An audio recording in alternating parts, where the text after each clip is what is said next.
Bien, bienvenue, Monsieur Sadin, dans cette mission d'information dont le titre est « Création, diffusion et acquisition des connaissances ». Comment l'intelligence artificielle transforme-t-elle notre éducation et notre culture? Donc nous essayons de faire un tour d'horizon complet de la question, avec un focus évidemment sur l'enseignement scolaire, l'enseignement supérieur, la recherche et la culture sous tous ses aspects. Et nous essayons de mesurer ce que cela peut produire dans ces domaines-là, qui sont des domaines évidemment fondamentaux de toute société, et de la nôtre en particulier. Donc Madame Calvez est la rapporteure, vous avez deviné, n'est-ce pas, de cette mission. C'est elle qui rédigera le rapport et le présentera à la commission de la culture et de l'éducation, qui décidera si ce rapport sera publié ou pas. Je ne fais pas trop de soucis à ce sujet, mais enfin bon, il y a 6 mois de travail. Et vous êtes donc notre deuxième invité. Merci encore d'avoir pris du temps pour nous rejoindre. Donc, une première petite question. Donc, manifestement, pour vous, l'IA est un danger. Ça paraît assez clair. Vous avez... Enfin, peut-être que je m'avance, mais vous avez organisé un contre-sommet de l'IA. Vous considérez qu'elle, probablement, elle recèle un danger anthropologique, civilisationnel même pour nous. Donc, dans votre propos liminaire, vous pourrez, si vous voulez, aborder cela. Vous avez à peu près 10 minutes de propos liminaires. Alors, techniquement, je lâche le micro, ça s'éteint, et vous appuyez sur un bouton, ça devient rouge, et vous avez la parole. Voilà. Très bien. Merci, Monsieur le Président. Merci, Madame la rapporteure, de m'avoir invité à être auditionné dans le cadre de cette commission dédiée aux incidences, si j'ai bien compris, particulièrement des IA génératives sur le champ de l'éducation et sur le champ de la culture. 3 ans plus tard, donc, après le lancement de ChatGPT, j'ai envie de dire, il n'est pas trop tard pour bien faire, il n'est jamais trop tard pour bien faire, et ce n'est qu'une commission, c'est-à-dire qu'elle sera éventuellement publiée, qu'elle sera éventuellement suivie de décisions, voire de lois. Mais nous sommes en décembre 2025, 3 ans après le lancement de ChatGPT, et déjà, Monsieur le Président et Madame la rapporteure, dans nombre de domaines, un puissant processus est en cours, et les choses se consolident. Et d'ici quelque temps, si ce n'est déjà le cas aujourd'hui, il sera bien trop tard pour vous et nous, la société, pour agir. Car voyez-vous, Monsieur le Président, Madame la rapporteure, particulièrement en matière de numérique, la société se réveille toujours avec un train ou plusieurs trains de retard.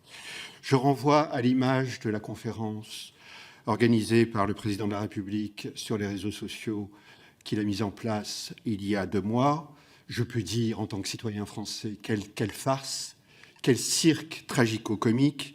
De qui se moque-t-on quand on sait que la popularisation des réseaux sociaux date d'une quinzaine d'années et qu'il y avait déjà depuis nombre de signes alarmants qui auraient dû faire l'objet d'une mobilisation de l'Assemblée et de la société, et notamment il y a 5 ans avec l'assassinat de Samuel Paty, où il y a eu des vindictes, des appels au meurtre.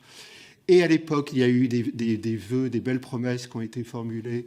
Et qu'est-ce qui a été fait? 2 points. Rien. Je renvoie à la mesure salutaire de l'interdiction, en tous les cas pas d'interdiction, la vérification de l'accès aux sites pornographiques de l'âge de la majorité. Mais, mesdames et messieurs, 20 ans après la mise en ligne des sites pornographiques, quand je dis qu'on se réveille avec un train, j'ai envie de dire plusieurs, voire des locomotives et des séries de rames, où je renvoie encore, pour finir sur ce point-là, à la commission sur les effets de TikTok mise en place il y a quelques mois, dont on ne sait même pas ce qu'elle est devenue, alors que TikTok, une fois de plus, la popularisation date de 2017, c'est-à-dire 8 ans. Et pour quelles raisons nous réveille-t-on avec plusieurs trains de retard? Nous disons beaucoup de choses sur cela, parce que nous comprenons bien qu'il y a un effet de décalage. Alors la première raison, c'est que nous convoquons toujours, nous le savons, c'est la vitesse des développements technologiques qui crée une sorte de hiatus entre les développements technologiques qui vont à leur rythme sans cesse davantage accéléré, et qui fait que ces développements s'imposent à la société, qui ne relèvent ces développements en aucune manière d'un projet concerté de société, ce que nous essayons de faire ensemble et ce que vous faites à l'Assemblée pour partie. Donc, la société, particulièrement depuis une quinzaine d'années, et plus encore depuis 2-3 ans, depuis l'avènement de ChatGPT, qui nous a tous pris de court, nous allons être de plus en plus pris de court. Donc, ce délai n'est pas suffisamment interrogé. Comment nous gérons ce délai? Mais ce serait, à mon sens, bien trop convenu et facile de dire cela, de s'arrêter à cette seule explication. Car il y a une autre raison qui fait que nous nous réveillons toujours avec plusieurs trains de retard. Je dirais que c'est la doxa, l'environnement, la représentation des esprits, et notamment des élus de la République, malheureusement, qui, pour la plupart, pensent que, en gros, en très gros, à grands traits, la dite innovation numérique représente l'horizon incontournable et lumineux du monde du travail et du capitalisme. À tort, mais c'est comme ça. Sans saisir, c'est une j'ai presque envie de dire un réflexe, un comportement, des modes d'action ou de non-action qui sont puissamment marqués, puissamment à l'œuvre depuis une quinzaine d'années et qui a été ô combien manifeste, je vais y revenir dans quelques instants, lors de la mise en ligne de ChatGPT dans sa première version publique il y a 3 ans. Et ce, sans saisir l'étendue des conséquences, sans saisir l'immense étendue des gigantesques, j'utilise de nombreux adjectifs qui frôlent le superlatif, mais à bon escient, l'étendue des conséquences sociales, politiques, civilisationnelles, qui sont toujours plus nombreuses, pour ne privilégier que les seules dimensions économiques. Et là, il s'agit d'un grand tort, et je vais y revenir dans quelques instants. Car que s'est-il passé, en quelques mots, le 30 novembre 2022, lors du lancement de ChatGPT dans sa première version publique, et plus largement des IA génératives? Il s'est passé ce que j'appelle le tournant intellectuel et créatif de l'intelligence artificielle.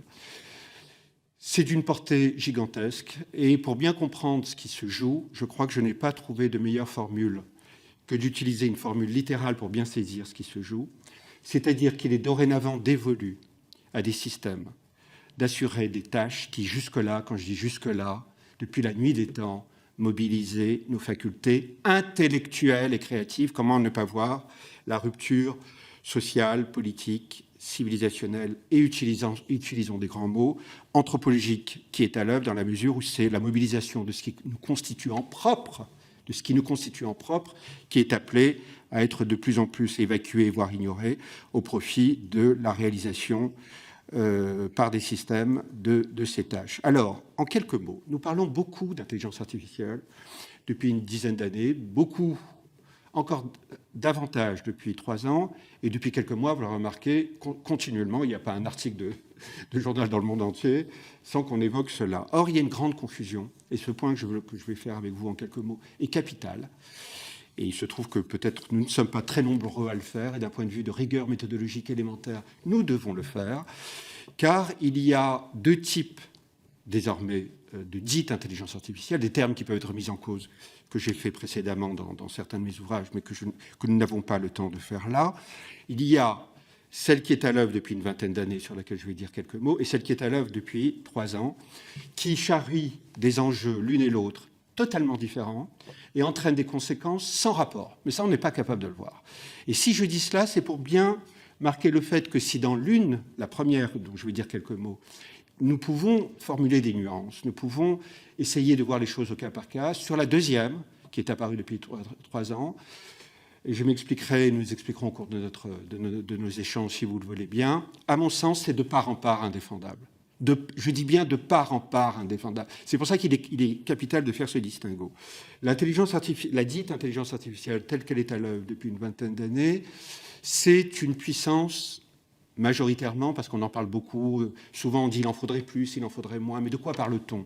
Nous manquons de définitions claires et rigoureuses. Ces définitions, je me suis efforcé de la faire il y a 7 ans, dans un livre qui s'intitule « L'intelligence artificielle au l'enjeu du siècle »,« Anatomie d'un anti-humanisme radical ». Bref, cette définition, il est important de l'élaborer, et elle n'a pas pris une ride depuis, car l'effort de définition permet d'identifier ce à quoi nous avons affaire. C'est une puissance d'expertise, principalement, et de recommandations. L'expertise, par exemple, à l'image de Waze, c'est toujours l'exemple que je donne le plus, qui interprète l'état du trafic au moment où on l'interroge, en récoltant monceau d'informations que nul être humain ne pourrait récolter selon de tels volumes et à de telles vitesses, et qui, si on interroge l'état du trafic entre Paris et Nancy, par exemple, dit il y a telle durée, mais pas seulement ça, suggère d'emprunter tel itinéraire plutôt que de tel autre. C'est-à-dire que c'est la première fois dans l'histoire de l'humanité et de la technologie que des systèmes nous suggèrent, nous recommandent, parfois nous obligent, j'y reviendrai dans quelques instants, d'agir de telle manière plutôt que de telle autre. C'est ce que j'ai appelé le tournant injonctif de la technologie.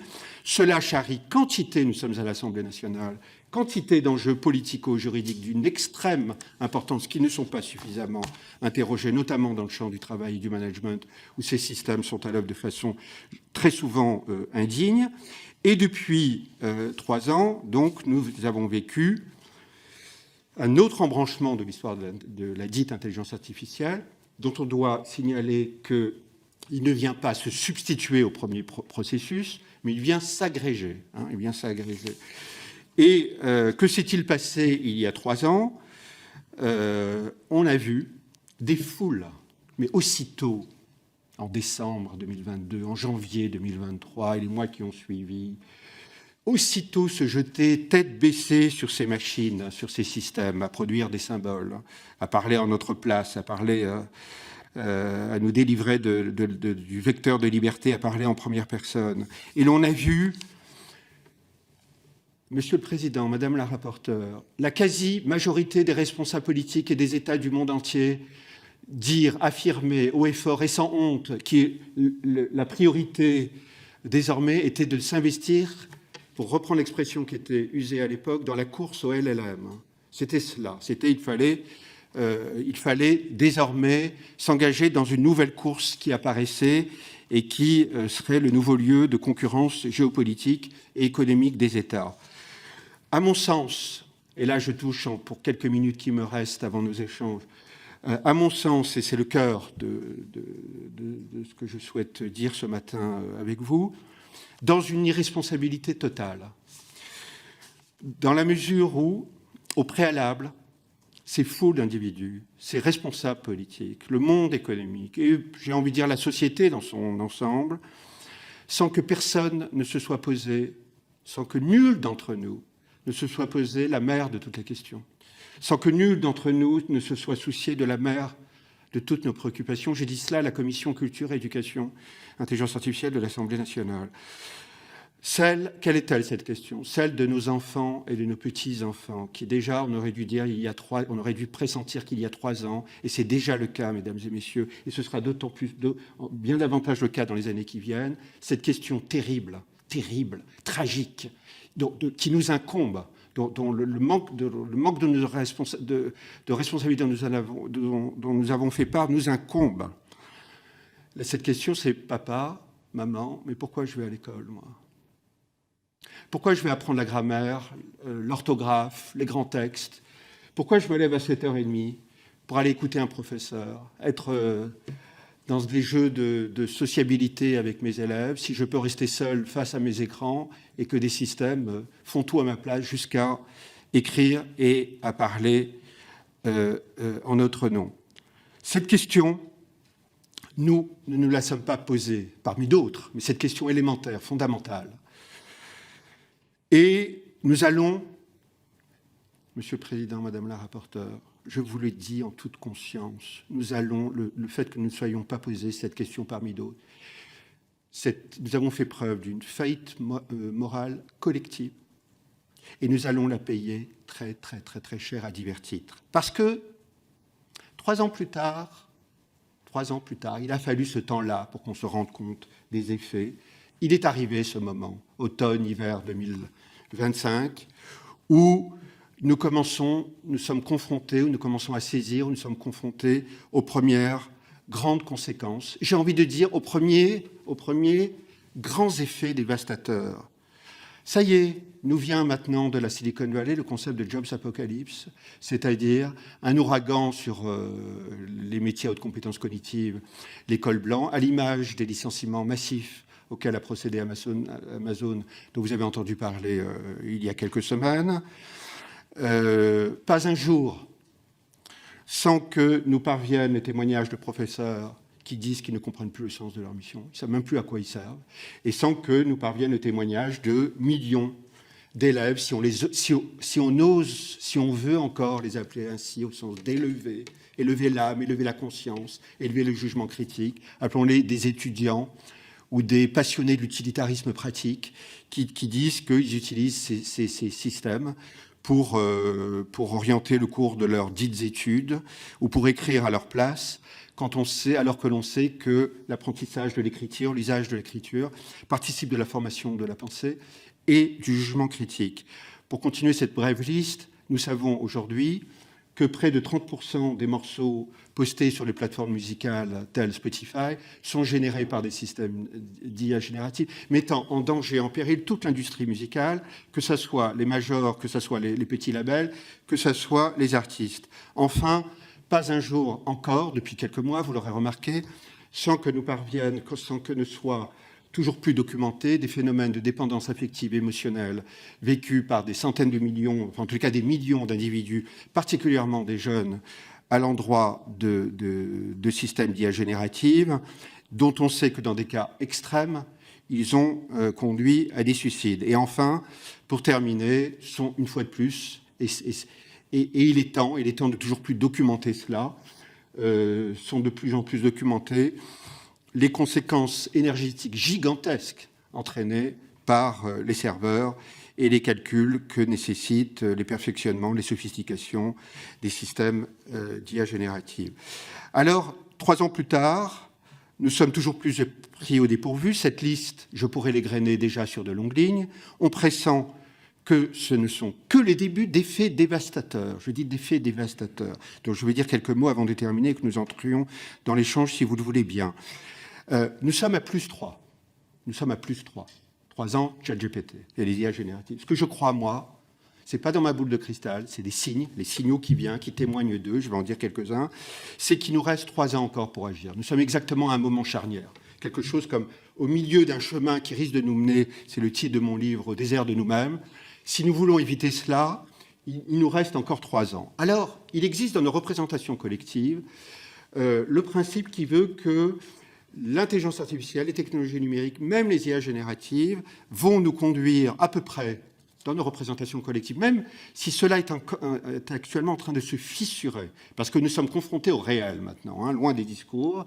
Il existe quand même dans nos représentations l'idée que nous allons à peu près vers le meilleur des mondes, mais nous ne devons pas nous inquiéter, vu que le législateur va nous parer des pires dérives. Alors, je suis bien désolé de vous dire, Monsieur le Président, Madame la rapporteure, qu'il s'agit là de la plus grande illusion de l'époque. J'ai théorisé dans mon nouveau livre qui s'appelle Le désert de nous-mêmes, le tournant intellectuel et créatif de l'intelligence artificielle, qui vient de sortir. Il est sorti il y a 2 mois. Il se trouve qu'il a un grand écho, et j'en suis ravi, écho presse, écho public. Nous sommes à 35 000 exemplaires aujourd'hui, ce qui est rare pour un livre de philosophie, d'analyse de la technique. Nous, et dans cet ouvrage, il y a un chapitre qui s'intitule « La grande illusion de la régulation », qui reprend une tribune que j'avais publiée dans le Figaro il y a 1 an et demi sur cela.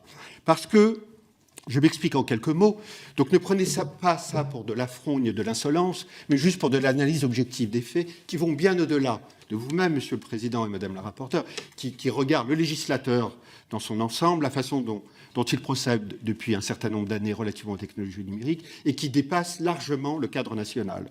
Alors, pour quelle raison nous nous trompons en supposant que c'est la régulation qui va nous parer des pires dérives? Illusion majeure de l'époque. Pour quelle raison? La première, en quelques mots. Souvent, et j'ai eu des preuves, malheureusement ça me fait rire, mais ça ne me fait pas très rire, non? Souvent, le législateur, c'est comme ça, on ne peut pas tout savoir dans la vie, il n'y connaît pas grand-chose. J'ai eu des exemples, j'ai donné parfois des conférences de députés, et j'en ai donné une, j'ai été invité par la vice-présidente du Parlement italien à Rome en juin dernier, où j'ai fait une conférence, en gros dit tout ce que je dis là avec vous, devant l'ensemble des députés italiens. La quasi-majorité d'entre eux qui sont venus me voir à la fin m'ont dit, et il faut écouter cette phrase, « Mais Monsieur Sadin, tout cela, nous ne le savions pas. Nous ne savons pas du tout ce que vous nous dites là. » Vous vous rendez compte le poids de ces paroles. La deuxième raison, c'est que très souvent, et ça je l'ai relevé puisque je suis de cela de très près depuis une quinzaine d'années, comme vous le savez peut-être, c'est qu'en général, le législateur, quasiment de tous bords, a les yeux pleins d'étoiles pour la dite innovation numérique. C'est dans la doxa, c'est dans la représentation, c'est le monde nouveau. Donc le monde nouveau fait rêver. Et de surcroît, les technologies numériques peuvent assurer des tâches qui pourraient prendre le relais du politique et parfois de ses failles, voire de ses incapacités. Troisièmement, très souvent, et vous le savez mieux que moi, les dossiers sont préparés par des techniciens qui sont aussi soumis, et peut-être davantage que les élus de la République, à cette doxa de l'horizon inéluctable et davantage à la croissance dorénavant depuis une quinzaine d'années et plus encore depuis 3 ans, comme dépendant comme ne pouvant que dépendre des développements technologiques. Et enfin, question capitale, puisque c'est une captation vidéo, je le dis à ceux qui nous regardent dans ce haut lieu de la République française, comment ne pas être... il n'est pas question de faire preuve de naïveté. Nous savons qu'il y a une puissante entreprise de lobbying dans tous les lieux où sont votées les lois, à Paris, à Bruxelles, à Washington, et dans toutes les nobles assemblées du monde qui compliquent l'indépendance de vue et de position et des lois qui peuvent être écrites en toute indépendance. Et enfin, sur ce point-là, ça fait partie d'une chose que j'ai théorisée depuis un certain nombre d'années, et j'attire votre attention sur ce que je vais dire là. Il me semble que c'est peu entendu et que je signale quelque chose d'une très haute portée. Je voudrais qu'on l'entende, ce que je dis. À l'Assemblée nationale, je voudrais qu'on l'entende. Parce qu'en général, la façon dont les lois sont faites en matière de numérique, en matière de technologie numérique, l'équation est mal posée, elle est erronée. Alors je vais m'expliquer en quelques mots. Elle est totalement erronée. Parce que l'équation est toujours posée, vous l'aurez remarqué, sur l'équation binaire risque et avantage supposés. Vous avez remarqué toujours. Alors voilà une équation relative. D'abord, ce qui peut être un risque pour vous, moi je peux dire non, c'est pas vraiment un risque. Ce qui peut être un avantage, mais non, c'est en aucune manière un avantage. Et donc ça souffre d'un relativisme qui fait qu'on manque de repères communs pour nous déterminer en conscience. Je renvoie au fait que ce que je considère être un texte, vous savez, on parle de loi scélérate, ce que je pense être un texte scélérat, c'est celui de Bruxelles, rédigé par Thierry Breton et son équipe l'année dernière. Vous remarquerez que le EU-AI Act est fondé, est élaboré dans son esprit même, sur un double impératif, c'est celui de l'échelle des risques, vous le savez, c'est l'échelle des risques, donc équation relative, d'une part, et puis c'est élaboré, c'est dit noir sur blanc dans les textes élaborés par la Commission européenne, c'est élaboré dans la priorité de soutenir le développement des technologies numériques en vue d'instaurer une confiance entre les consommateurs et les industriels. Donc on voit bien qu'il y a une doxa, qu'il y a un cadre d'intelligibilité des choses. Moi, ce que je dis là, c'est que l'équation est mal posée. Pourquoi ? Parce que ce n'est pas risque et avantage qui devrait être l'équation. Si on veut une équation binaire, c'est pas ça. C'est est-ce qu'on a la main ou on n'a pas la main, la première équation. Ce serait ça. En République française, liberté, égalité, fraternité. On a la main, on n'a pas la main. Est-ce que dans les entrepôts Amazon qui voient des manufacturiers équipés de capteurs et des systèmes d'intelligence artificielle expertiser en temps réel leur localisation et leur envoyer des signaux, toujours ce que je disais tout à l'heure, des systèmes d'expertise et d'envoi de signaux, et qui leur enjoignent, là ça rigole pas, hein, ils n'ont pas le choix que d'agir comme les systèmes le prescrivent, leur enjoignent d'aller chercher tel article dans telle armoire pour les déposer à telle vitesse dans telle palette, bafouant la dignité, l'intégrité humaine. Est-ce qu'on a la main ou on n'a pas la main ? On n'a absolument pas la main.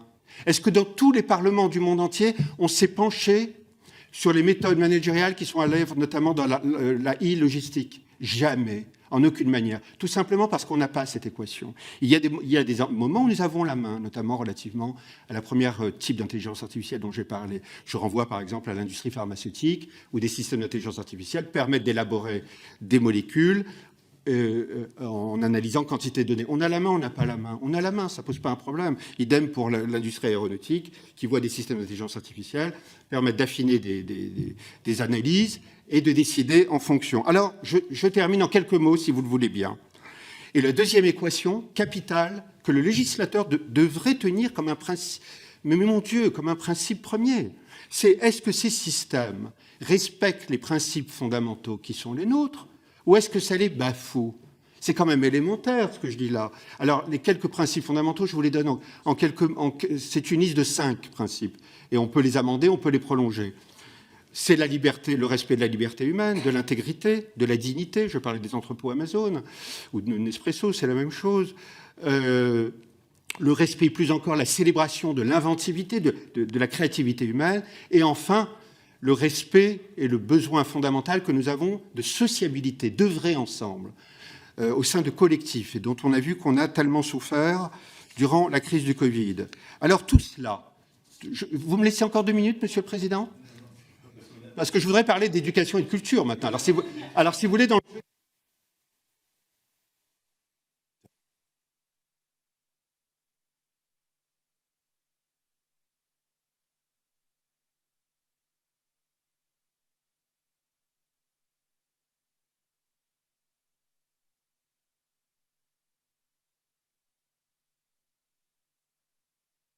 qui sont à l'œuvre depuis une quinzaine d'années en matière de régulation. Merci. Bon, merci beaucoup pour ce propos liminaire abondant et engagé, qui ouvre évidemment des perspectives à Madame le rapporteur, qui va maintenant vous interroger. Merci beaucoup. Merci, Monsieur le Président. Monsieur Sadin, vous avez fait référence à l'attitude des responsables politiques ces dernières années. Je dois dire qu'en tant que responsable politique, on a toujours apprécié avec humilité que nous ne savions pas tout et que nous avons aussi une appréhension à ce que la législation et la régulation n'est pas la magique et l'unique solution à tous les défis sur cette planète. Et d'ailleurs, c'est pour ça que cette mission d'information parmi d'autres initiatives, a été créée. Et c'est aussi pour pouvoir récolter auprès de ceux qui étudient la question sous différents angles. Et donc, c'est pour ça qu'on vous auditionne aujourd'hui. Alors, j'aurais 2 premiers points de question. Pour reprendre vos mots, vous avez dénoncé la course au LLM, que vous pensez avoir été lancée par tous les responsables politiques.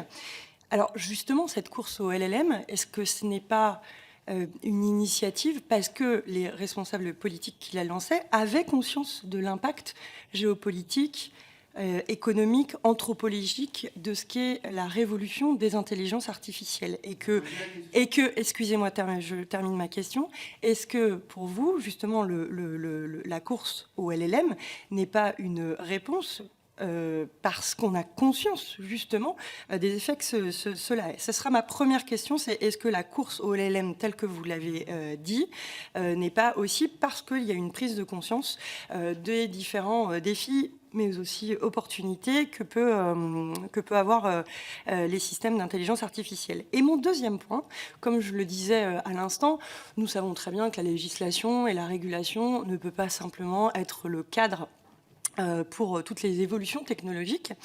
Mais on croit beaucoup aussi dans le rôle de l'éducation à l'intelligence artificielle pour pouvoir aussi être un élément de réponse.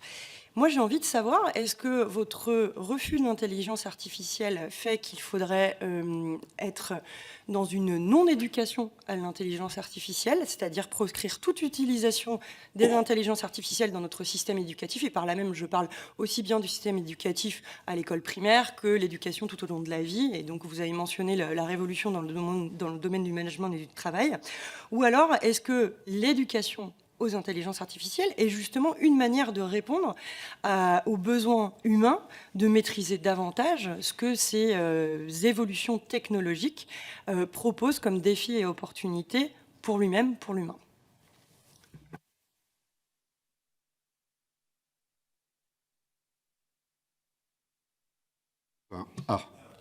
Merci, Madame la rapporteure, pour votre question.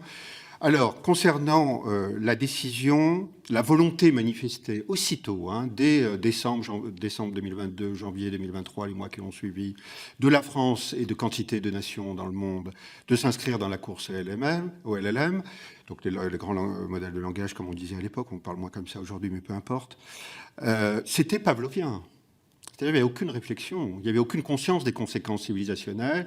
C'était simplement l'idée, la doxa qui s'est formée, j'ai presque envie de dire, en une seconde et qui a eu valeur de vérité. Voilà le nouvel horizon économique. Et on fonce tête baissée. Parce que, voyez-vous, nous avons un rapport à ces technologies quasi de naturalisation de ce qui est à l'œuvre. C'est en aucune manière des phénomènes naturels et qui émanent de la société, ça émane de l'industrie de la tech qui ne pense qu'à générer des profits, qui impose ça à la société, et le devoir de la société, ce serait de se saisir à divers titres et à toutes les échelles de ces questions. Et alors quand je dis de se saisir, je dis bien quand je dis saisir, en ce lieu, c'est se saisir avec toute notre responsabilité, qui est le maître mot de mon audition ce matin, à mon sens. C'est le maître mot de notre responsabilité et aussi du devoir que nous avons de voir ce qui vient, au-delà de ce présent immédiat qui fait que nous sommes englués, comme ce qui s'est passé avec les réseaux sociaux et quantité d'autres choses où j'ai dit qu'on se réveille avec plusieurs trains de retard. Alors, se saisir, la société, l'industrie de la tech développe, impose, ne pense qu'à générer ses profits. Et nous, on imagine que c'est le cours naturel de choses, alors que c'est en aucune manière, et qui induit le fait très spécieux, qu'il faut s'adapter, qu'il faut composer avec. C'est comme si, à l'Assemblée, dans ce lieu, à l'Assemblée nationale, là on rédige les lois, mais aussi dans nos esprits assez marqués ou malades de la pathologie de l'utilitarisme, c'est-à-dire dès que ces pratiques, on fonce tête baissée sans saisir l'étendue des conséquences civilisationnelles. Alors quand j'ai dit, est-ce que nous nous sommes saisis, et vous avez parlé, Madame la rapporteure, de ce que je considère parmi deux autres questions, car il y a, à mon sens, trois énormes questions qui nous sont posées. La première, d'un point de vue, j'ai presque envie de dire, d'importance morale, c'est celle de l'école. Alors qu'a fait l'école ? Elle ne s'est nullement saisie de ces systèmes. Il s'est passé les premiers mois, et moi j'ai observé ça dans la plus grande désolation, des professeurs livrés à eux-mêmes, l'absence de toute charte, des étudiants qui ici disaient j'utilise, ici se cachaient l'utiliser, d'autres qui disaient moi je ne veux pas, les plus nobles d'entre eux et ceux qui sont malheureusement le plus en petit nombre disaient moi je ne veux pas utiliser ça, je veux utiliser mes facultés.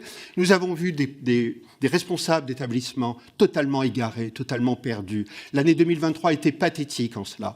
Et donc nous avons assisté à un chaos généralisé dont nous sommes responsables, et une fois de plus que nous allons payer très cher, un chaos généralisé qui fait le lit de l'abandon, je le redis, mesdames et messieurs, l'abandon de l'usage de nos facultés les plus fondamentales. Nous savons que déjà les adolescents lisent de moins en moins, et maintenant on entre dans une ère, ils ne vont même plus apprendre à écrire, à manipuler le langage, à parler en première personne, dont nous savons que c'est le premier vecteur de l'expression de la liberté humaine, de la pluralité, de la contradiction et de la possibilité de conduire à des accords. Bref, c'est exactement ce que fait l'Assemblée nationale. Et puis depuis un an, à peu près un an et demi, parce que moi je suis, voyez-vous, quasi jour par jour ce qui se passe, c'est développer une petite musique. Nous n'avons pas le choix, il faut intégrer les IA génératives à l'école. Le genre humain est tombé bien bas pour que nous, dans le cœur de l'apprentissage, de la sociabilité, de l'apprentissage de l'altérité, des grandes œuvres, il y ait désormais à l'école un état d'esprit que j'appelle dans mon dernier ouvrage le complexe des bancs poussiéreux. C'est-à-dire on s'imagine que l'école, dans ses grands fondamentaux, comme on dit au rugby, vous savez, les grands fondamentaux, c'est-à-dire la parole du professeur, la transmission, le fait d'échanger ensemble, le fait d'écrire, le fait de parler, le fait de se contredire, dans ce haut lieu de toute société, il y a un complexe, ce que j'appelle le complexe du banc poussiéreux, qui veut que, en gros, le monde de la technologie incarne le monde qui vient et que nous ne pouvons que nous y adapter. Je renvoie à l'allocution de François Hollande qui, sur TF1 en novembre 2014, j'ai une mémoire des dates, c'est comme ça, je vais vous expliquer pourquoi, nous avait expliqué qu'à partir de l'année suivante, donc 2015, tous les collégiens seraient équipés uniquement de tablettes numériques à l'école. sans que cela n'ait fait l'objet d'aucune concertation avec le personnel enseignant, ni les parents d'élèves, ni les inspections académiques. Il se trouve que 4 jours plus tard, j'étais tellement pris par une forme de colère, j'ai rédigé une tribune qui a été parue dans Libération, qui est encore en ligne, qui s'intitule « L'ineptie des tablettes numériques au collège », la doxa. Là encore, le lobbying était très puissant dans cette décision prise par le fait du roi. Et puis, avez-vous remarqué que depuis 2023, dans les pays du Nord, les pays qui ont le plus poussé pour la numérisation de l'école publique, c'est-à-dire les tablettes numériques, l'abandon de la fréquentation des livres, 10 ans plus tard, les mêmes personnes, et notamment des neuroscientifiques, des professeurs, des responsables d'établissements, mais aussi des ministres, ont dit, il faut écouter ce que je dis là, et ce qu'ils ont dit, c'est pas moi, je ne fais que rapporter, ils ont dit, on a eu tout faux, on s'est trompé du tout au tout. On a eu tort d'abandonner la pratique de l'écriture manuscrite. On a eu tort d'abandonner la fréquentation des livres imprimés. On va revenir en arrière. Oui, mais c'est trop tard, on ne revient jamais en arrière parce que tous ces gamins ont déjà des habitudes. Et plus grave encore, entre-temps, on a sacrifié une génération. Et ça, c'est une gravité extrême. Et nos enfants et nos petits-enfants pourront, si ça veut dire quelque chose que je dis là, a posteriori, en leur temps, nous juger. Parce que prévaut dans l'école et dans les ministères l'idée que les choses existent, donc on va s'adapter. Je rappelle que le président de la République a favorisé la constitution de Mistral AI, le petit champion français qu'il a voulu faire dès 2023, qui est en train de s'immiscer dans toute l'administration publique. Mistral AI, qui est une entreprise privée soutenue par le chef de l'État et qui est en train de former la doxa de façon totalement inacceptable et qui concourt à ce que ces formations IA deviennent la règle, c'est-à-dire, quand je dis formation IA, maintenant, il est dit à des professeurs, au lieu de faire vos cours, j'ai eu des témoignages hier sur mon site de professeurs qui m'ont dit, on sait que vous allez être auditionné à l'Assemblée nationale, s'il vous plaît, faites part de notre récit. Il m'a été dit, il nous a été sans demander, sans faire part de notre assentiment, des formations IA pour des professeurs. Et cette dame qui s'appelle Madame Lam, si elle m'écoute, j'ai oublié son prénom, elle m'excusera, Madame Lam, elle me dit, maintenant il y a des professeurs qui viennent d'entrer dans l'éducation.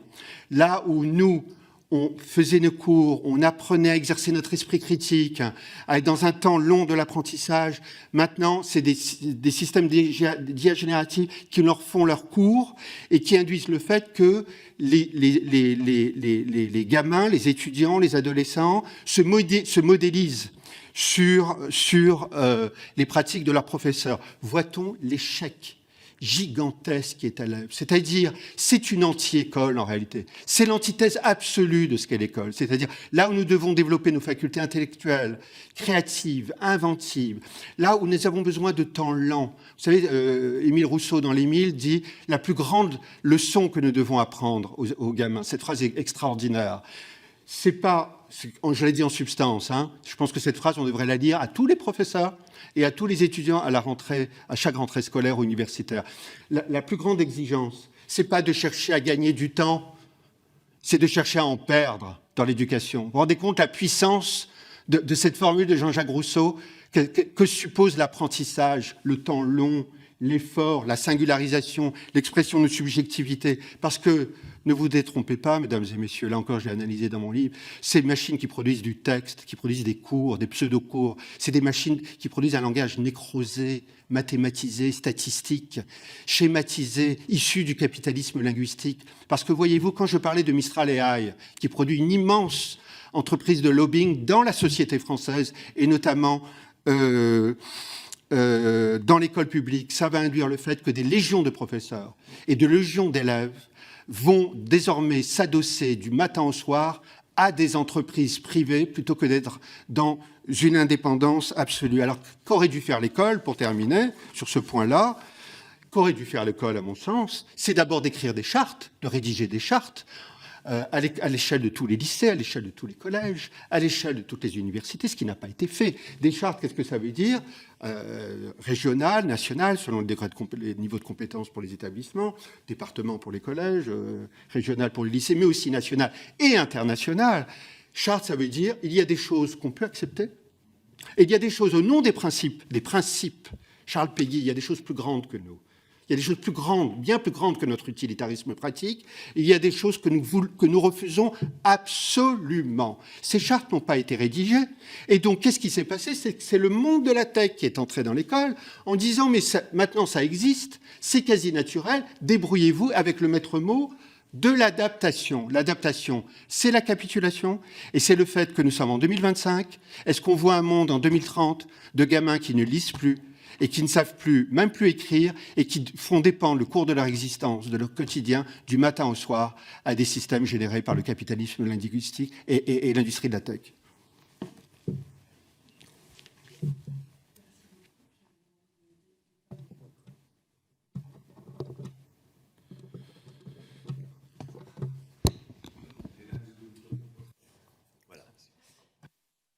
Merci beaucoup. Alors, nous vous avons entendu sur l'intelligence artificielle et l'éducation. Ça pose la question de l'acquisition des connaissances. C'est un des éléments de notre triptyque de mission d'information. Notre mission d'information porte aussi sur la création et la diffusion de connaissances. Et là, j'aimerais vous interroger davantage sur l'impact sur le champ culturel.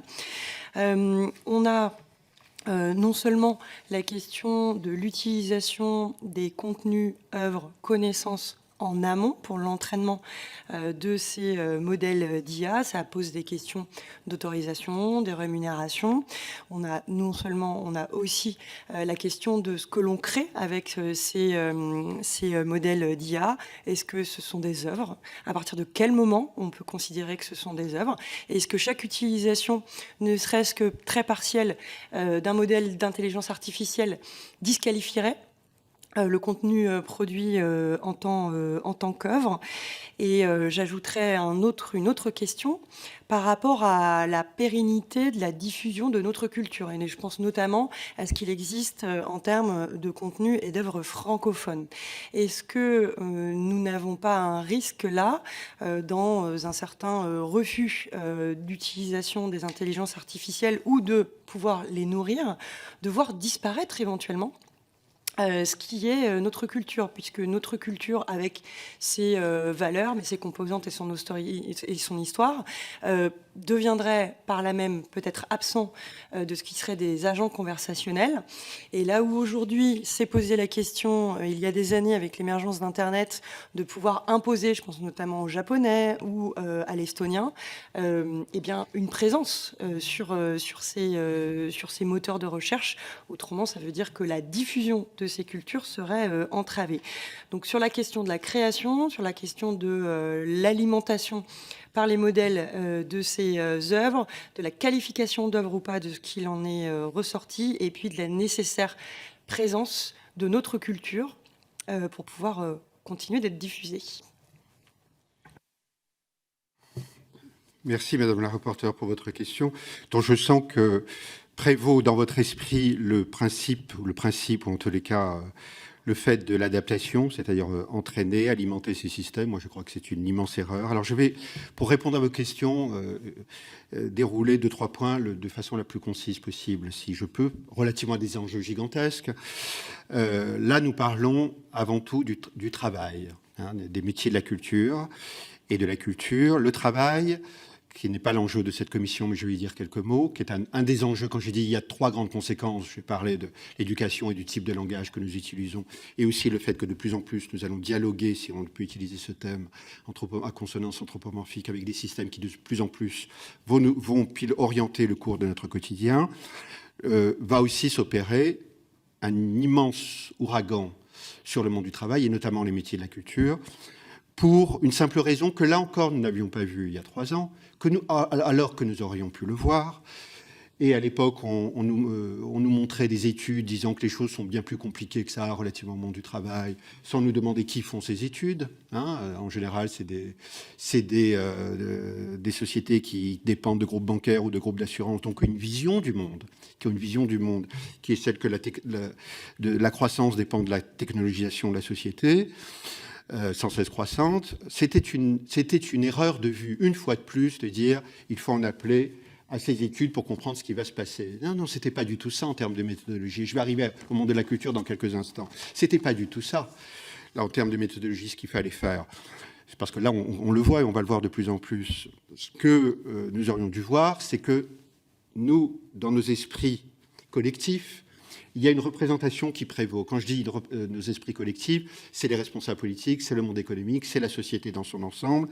C'est le fait que le concept de Joseph Schumpeter de destruction créatrice qu'il a développé à la fin des années 30 est toujours valable, alors qu'il n'est plus à l'œuvre aujourd'hui. Alors, qu'est-ce qu'a développé Joseph Schumpeter? Son concept très, très lumineux, très pertinent qu'il a vu à la fin des années 30, il y a près d'un siècle, c'est que certains types de développement technologique entraînent des destructions d'emplois, mais, le mais capital, c'est ça qu'a vu Joseph Schumpeter, mais entraînent en retour la création d'emplois vers des secteurs nouvellement créés. Et ça a été généralement de services à l'époque. Et c'est exactement ce qui s'est passé tout au long des décennies qui ont suivi, et particulièrement au tournant des années 80, qui a vu la robotisation des chaînes automobiles ou des grandes manufactures, et qui ont vu des reversements de façon mécanique ou organique vers des métiers nouvellement créés, et notamment les métiers de services. Or, que se passe-t-il aujourd'hui, et c'était le cas il y a 3 ans, c'est que dans la plupart des pays du monde, entre 70 et 80% des métiers sont des métiers qui ressortent au secteur tertiaire, des métiers de service. Et qu'est-ce qui caractérise la plupart d'entre eux, d'où l'importance des concepts, c'est que la plupart d'entre eux mobilisent nos facultés intellectuelles et créatives. Et voilà des systèmes qui, à des vitesses infiniment supérieures à nos capacités cognitives, de façon prétendument plus fiable, j'insiste toujours sur le prétendument plus fiable, et à terme, à moindre coût, vont assurer la quasi-totalité de ces tâches en les automatisant. Comment ne pas voir l'ouragan qui vient, d'autant qu'il n'y aura pas cette fois-ci dans la deuxième décennie dans la deuxième partie de cette troisième décennie du siècle, de reversement vers un secteur quaternaire, pour la simple raison que celui-ci n'existe pas. Alors maintenant, je reviens en quelques mots au monde de la culture. Est-ce que vous avez vu, Madame la rapporteure, Monsieur le Président, Mesdames et Messieurs, il y a quelques semaines, cette nouvelle qui exposait le fait que des mini-séries en Chine, dorénavant, les scripts, les scénarios, les costumes, les personnages, on ne sait même plus comment les appeler, les figures, les comédiens, bref, les personnages, appelons-les des personnages, la lumière, les maquillages, mis à part le montage, on se demande pourquoi encore jusqu'à maintenant, tout était automatisé. C'est des systèmes d'IA générative qui produisent cela. Comment ne pas voir cela comme un puissant signe de l'époque, un marqueur de ce que j'appelle un art délivré des corps, un art, si on veut l'appeler comme ça, un monde de la culture, désincarné et privé de signataires, à l'image des morceaux qui sont postés sur les plateformes musicales. Parce que ce qui va se passer, ce qui est déjà à l'œuvre, c'est que nous vivons un ouragan sur les métiers à haute compétence cognitive, mais là nous sommes dans le champ de la culture, sur tous les métiers de la culture, mais nous devons utiliser un autre mot que métier de la culture. Je préfère utiliser un autre mot, beaucoup plus noble et beaucoup plus approprié, sur des savoir-faire. Et la liste est déjà très très longue. Costumier, traducteur littéraire, comédien doubleur, architecte, photographe, designer, graphiste. La liste est très très très très longue. Et nous allons vers, je crois que vous l'avez évoqué, Madame la rapporteure, nous allons vers le fait, les concepts existent, ils ne sont pas de moi, d'une self-musique, d'un self-cinéma, d'une self-littérature, c'est-à-dire que des personnes vont utiliser, des millions de personnes, l'humanité peut-être va aller vers ce cauchemar, plutôt que d'être curieux de l'altérité, de ce que l'autre a à offrir à la communauté des vivants, vont faire ma petite série qui me convient, rabattue à mes propres souhaits, ma petite musique qui me convient, mon petit film, mon petit récit, parce que la culture, c'est une vision du monde en réalité, ça charrie toute une vision du monde, c'est-à-dire c'est l'expression de talents, c'est l'expression de femmes et d'hommes qui se sentent habités, qui sont dotés de talents qu'ils ont pu identifier, parfois de génies, Jean-Sébastien Bach et tant d'autres, et qui ont quelque chose à offrir à la communauté des vivants, et cette même communauté des vivants qui est curieuse de l'altérité et de ce que l'autre a à offrir, et qui souvent, parfois, produisent des chocs et font que quand on découvre des œuvres, parfois, on ne pense plus comme avant. Alors, il se trouve que j'ai été invité, c'est un peu ma vie en ce moment, c'est comme ça, je me reposerai en janvier, ou quand je serai mort, comme on dit. J'ai été invité il y a exactement 2 semaines à l'UNESCO à ouvrir une journée prospective par une conférence magistrale. Et j'ai lancé un appel mondial à l'UNESCO au lieu de la préservation et de la célébration du patrimoine et de la diversité culturelle pour sauvegarder les œuvres de l'esprit et les savoir-faire des arts et de la culture. Parce que nous allons vers un ouragan, ça va être une destruction avec des personnes qui souvent vivent dans la précarité, ne demandent qu'à exprimer leurs facultés et qui souvent ne sont pas syndiqués, vivent dans des sortes d'isolement. Je pense à des traducteurs. En général, ils ne sont pas dans une entreprise, ils sont en face de commanditaires qui leur disent maintenant on va automatiser, vous refaites les choses, vous reprenez le travail et ils nous disent, ces traducteurs littéraires parmi d'autres métiers, c'est incompréhensible, on doit tout reprendre, on est moins cher payé et c'est une traduction sans âme. Parce que voyez-vous, c'est un monde sans âme vers lequel on va. Alors je crois que relativement, pour revenir en quelques mots sur l'appel mondial que j'ai lancé, je crois que vu l'ouragan qui vient, l'heure est à la prise de décisions concrètes et qui ne relèvent pas toutes de loi. Je vous explique en quelques mots.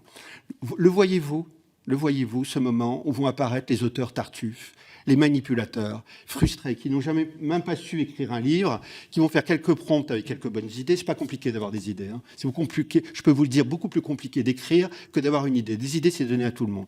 Où ils vont prompter et mettre des livres, enfin si on appelle ça des livres, des ouvrages qui sont en réalité des ouvrages tartuffes, qui n'ont pas mobilisé justement les facultés intellectuelles et créatives. J'en appelle à ce que tous les éditeurs de la nation, mais aussi au monde, dans les clauses, par exemple, dans les contrats. J'en ai signé des contrats d'auteur. Il y a 37 clauses, 42, 52, on ne les lise même pas totalement. Il y en a. Est-ce que c'est compliqué d'en rajouter une qui peut peut-être faire un office? Je ne pense pas que ça fasse l'objet d'une loi, ça, mais d'un encadrement.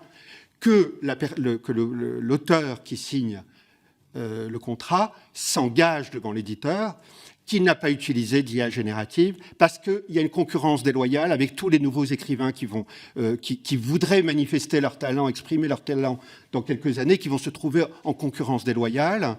Il revient aux éditeurs de financer des entreprises, pour une fois, elles serviront la bonne cause, pour détecter des textes, tant que c'est encore possible, développés par des systèmes d'IA générative. Et il revient encore aux éditeurs littéraires et de sciences humaines de s'engager sur le fait qu'ils n'utilisent pas de système d'IA générative pour assurer des traductions, parce que le traducteur, c'est un auteur, c'est un très noble métier, et il revient de s'engager à cela.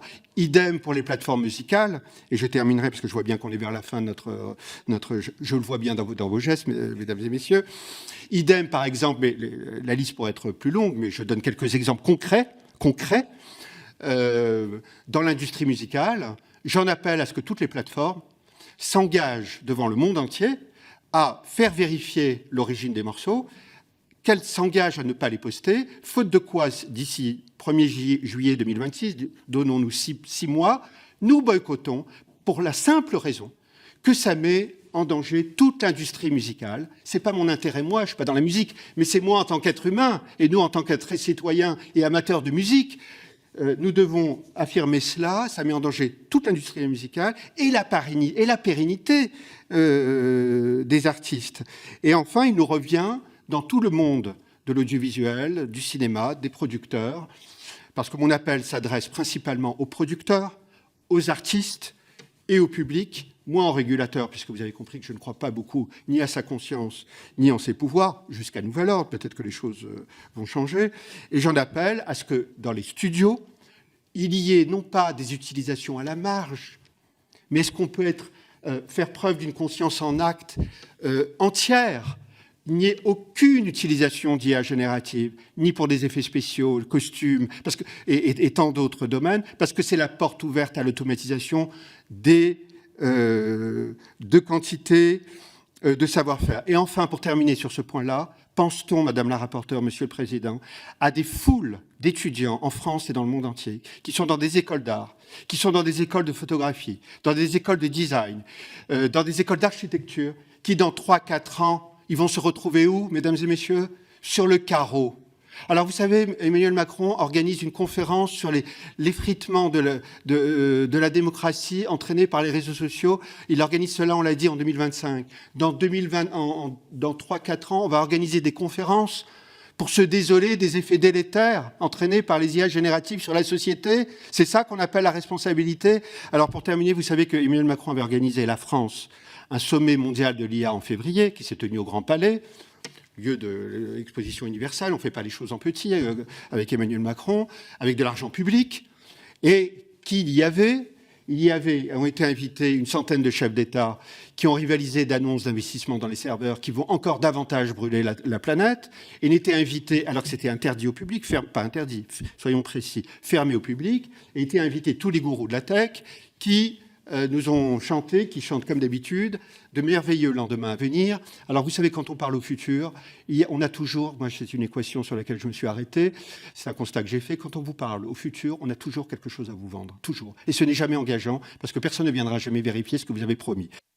C'est pour cela que j'ai organisé un contre-sommet, et à l'opposé, loin de ces discours énoncés au futur, et émanant de personnes qui sont juges et parties, nous avons invité, avec le SNJ, Éric Barbier, mon ami, on a organisé cela ensemble avec 0 centime, 0 euros, au Théâtre de la Concorde, à 300 mètres du Grand Palais, ici mieux qu'en face, comme il est dit sur un café, le nom d'un café en face de la prison de Fresnes, ici mieux qu'en face, et était invité à témoigner, c'est-à-dire à narrer les réalités vécues au quotidien, les conséquences vécues, non pas énoncées au futur, vécues au quotidien dans les champs, dans le domaine énergétique, dans le domaine du travail, dans le domaine de l'administration publique et des services publics, dans le domaine de la culture. Parce que, pour terminer, je vous promets que là je termine, il y a un sacré problème de l'expertise dans le monde, dans les assemblées, dans le monde de la presse, qui veut que, c'est très étrange relativement aux technologies numériques, c'est très étrange ce réflexe que j'ai relevé depuis un certain nombre d'années,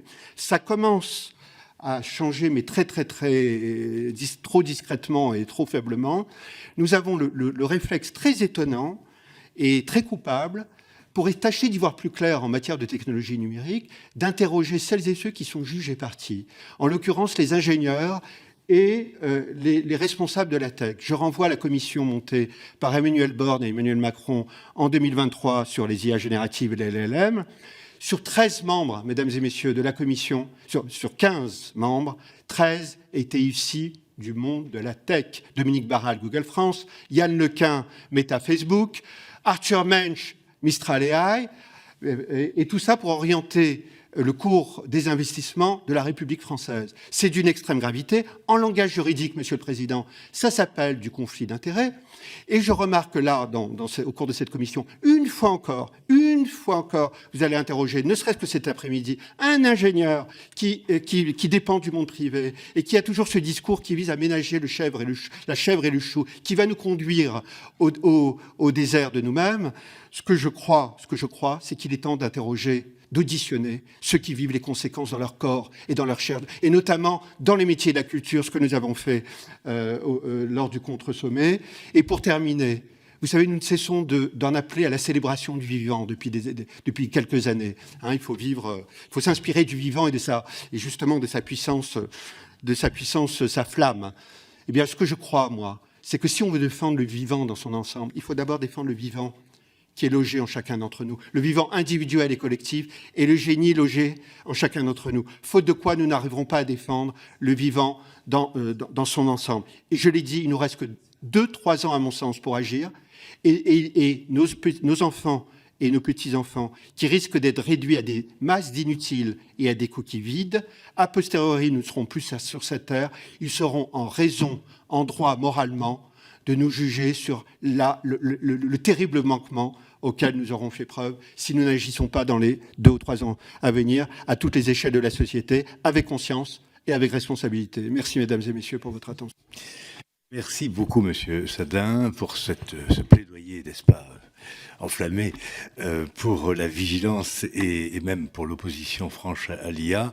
La mission, voyez-vous, interrogera en effet des ingénieurs, comme elle vous a interrogé vous, car elle veut se forger une opinion. Et le principe à l'Assemblée nationale, comme d'ailleurs dans le débat académique, c'est la contradiction, le contradictoire. Et donc vous avez apporté votre pierre à l'édifice et nous vous en remercions très sincèrement. Merci beaucoup.